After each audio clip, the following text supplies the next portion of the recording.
Welcome, everybody. I'm Levi Chazan, coming to you from Yerushalayim, from Yeshivat Rayon HaYehudi, Parsha Shavua. In our week's parsha, vayeishev, we see the difficulties between the relationships of the brothers, Joseph and his other brothers, and of course Joseph's great dreams of the future. And of course, through the jealousies and the hatred, Joseph originally was plotted to be killed and then sent down, sold as a slave, eventually finds his way down to Egypt land, preparing the way for the Jewish people, the future generations. And the story of Joseph continues, and he goes from here to there until he finally ends up in prison. In prison for no crime which he has committed. And he sits in the dungeon in prison over there for 10 years. A horrible sentence. And back in those days, someone who was in prison, it was always Ma'aseh Olam. It was imprisonment for life. There was never any hope, really, of getting out, except maybe through some pardon. And he's sitting there, and of course Joseph is a man of faith. Yosef HaTzadik. But that faith will be tested. Tested to the utmost. And the story develops that after 10 years, two of the ministers of Paro are also sent to prison. And there, both of the ministers have a dream. Each one dreams his own dream with his own interpretation. And Joseph sees the ministers, and he sees that all is not well with them. And he inquires about their welfare, what is going on over there. And they open up to him and they say that we both had dreams, but we don't know the interpretation of the dream. And Joseph says, tell me, and God will reveal what the interpretation is. We're all familiar with this story. Of course, one of the ministers, the steward, the wine steward, is placed back in his position, his high position. The other one, the Sarhofa, the baker, is of course hung and killed. And as the wine steward is preparing to leave prison, gathering his few belongings that he has over there up the river, Joseph cries out to him and says, please, please, I beg you, remember me before the authorities. Speak to the government officials. Speak to Paro himself. I've done nothing here. I'm innocent.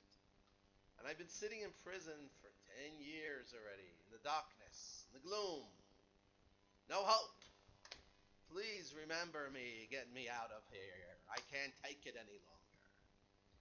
And our rabbis tell us in the Midrash, Shmot Rabbah, Joseph really only deserved to sit in prison for 10 years.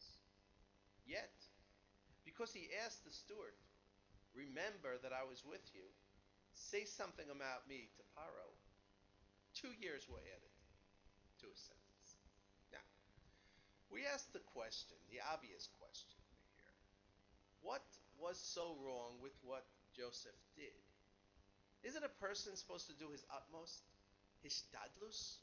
Isn't he supposed to do whatever is in his power to get out of such a situation? We don't rely on miracles. When a person goes to work, he needs money. He doesn't just sit around the house doing nothings and hoping that money will come his way. No. He goes out, he leaves early in the morning, and he works hard all day in order to make his pay. We all know that it comes from Shemayim, but a person is obligated to do his utmost. When, God forbid, someone's sick, he doesn't sit around and say, well, I'll be okay. I'll drink some hot tea. It doesn't always work like that. A person's got to go to the best doctors. He's got to do his ishtadlus. He's got to do his utmost. Joseph here was doing his utmost. The wine steward was on his way out. The wine steward would be back to be a minister before Pharaoh. So what was so wrong with Joseph asking him to be remembered? Isn't that his utmost? Isn't that his hishtadlus that Joseph could do over here? We find from here a very, very important concept about faith. Rav Kana tells us in Rayon HaYehudi that Joseph's approach was wrong. Joseph had interpreted the dream for the steward. He had done him a favor. Now, Joseph could have asked as a demand for his favor that he gave him, make sure that I also get out of here. I've done you a favor. I interpreted the dream for your benefit. Now pay me back. Pay what's due to me. What's due to me. And make sure that I get out of prison. Do your utmost to get me out. But Joseph's approach was different. Joseph came as a beggar. Please remember me. I'm such a situation over here. I've done nothing. I'm innocent. Please get me out of here. He placed his faith in mankind instead of placing it in God.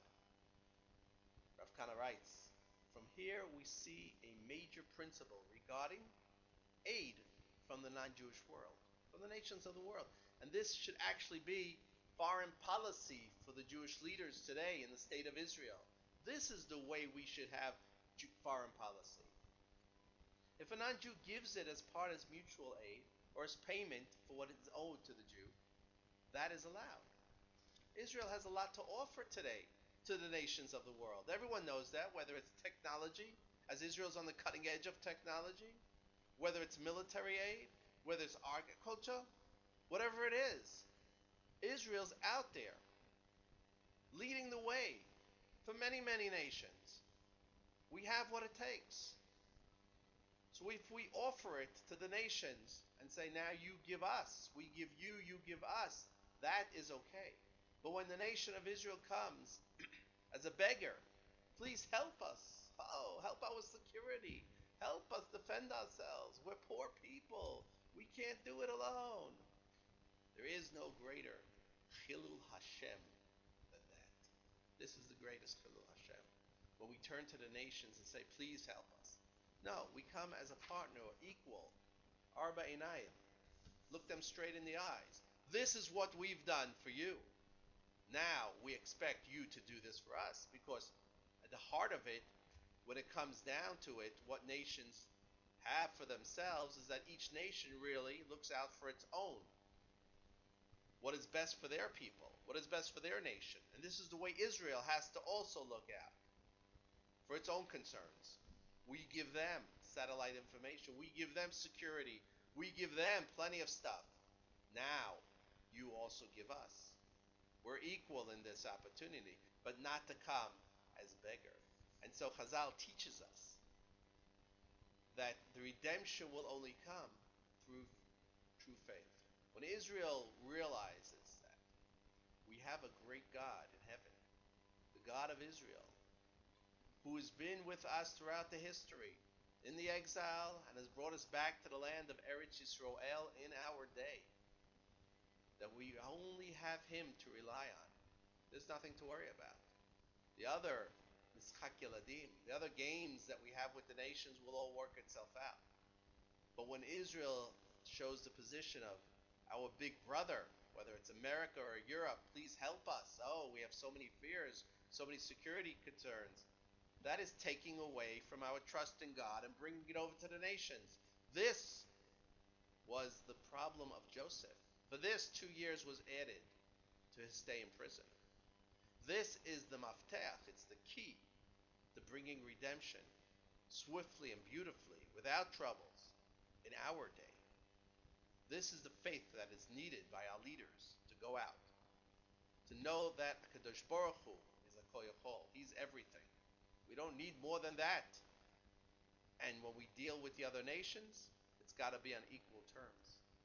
Not you're doing us a favor, you're saving us, oh big brother. No. We do you plenty. Now it's your time to return the favor to us. And that's what we have. We have a wrap over here today from Yerushalayim, Baroni UD. And it's a pleasure having you all over here in the home audience, and you people abroad. I'm Levi Chazan. Until next time.